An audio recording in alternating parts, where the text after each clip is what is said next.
Trump ক্ষমতায় ফেরার পর থেকে এখন পর্যন্ত 1 লাখের বেশি ভিসা বাতিল করেছে মার্কিন পররাষ্ট্র দপ্তর। অভিবাসন বিরোধী কঠোর নীতির অংশ হিসেবে এই পদক্ষেপ নেওয়া হয়েছে বলে জানিয়েছে দপ্তরটি। স্থানীয় সময় সোমবার সামাজিক যোগাযোগ মাধ্যমে দেওয়া এক পোস্টে মার্কিন পররাষ্ট্র দপ্তর জানায়, বাতিল হওয়া ভিসার মধ্যে প্রায় 8,000 শিক্ষার্থী ও 2,500 বিশেষায়িত কর্মী রয়েছেন। মার্কিন পররাষ্ট্র দপ্তরের দাবি, অধিকাংশ ভিসা বাতিল করা হয়েছে যুক্তরাষ্ট্রের আইনশৃঙ্খলা বাহিনীর সঙ্গে সংশ্লিষ্ট অপরাধমূলক কর্মকাণ্ডে জড়িত থাকার কারণে। গত মাসে ট্রাম্প প্রশাসন দাবি করে তাদের সময়ে 25 লাখের বেশি স্বেচ্ছা প্রস্থান ও বহিষ্কার সম্পন্ন হয়েছে। তবে এসব বহিষ্কারের মধ্যে বৈধ ভিসাধারীরাও অন্তর্ভুক্ত ছিলেন, যা যথাযথ আইনি প্রক্রিয়া ও মানবাধিকার নিয়ে প্রশ্ন তুলেছে। একই সঙ্গে ভিসা প্রদানের নীতিও আরও কঠোর করা হয়েছে।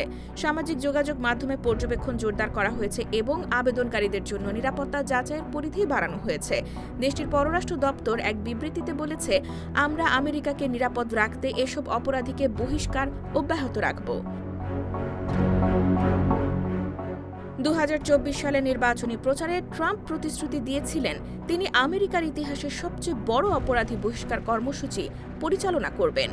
তবে সমালোচকদের অভিযোগ, ট্রাম্প প্রশাসনের এই কঠোর নীতিতে অপরাধী ও নিরপরাধ উভয়ই লক্ষ্যবস্তুতে পরিণত হচ্ছেন। এমনকি ভিন্নমত পোষণকারী ভিসাধারীদেরও টার্গেট করা হচ্ছে বলে অভিযোগ উঠেছে। চলতি বছরের মার্চে ফিলিস্তিনপন্থী বিক্ষোভে অংশ নেওয়া শিক্ষার্থীদের ভিসা বাতিলের উদ্যোগ নেয় প্রশাসন। অক্টোবরে আরও 6 জন বিদেশির ভিসা বাতিল করা হয়। তবে এসব পদক্ষেপ মত প্রকাশের স্বাধীনতা, বিশেষ করে প্রথম সংশোধনী লঙ্ঘন করেছে কিনা তা নিয়ে উদ্বেগ বাড়ছে।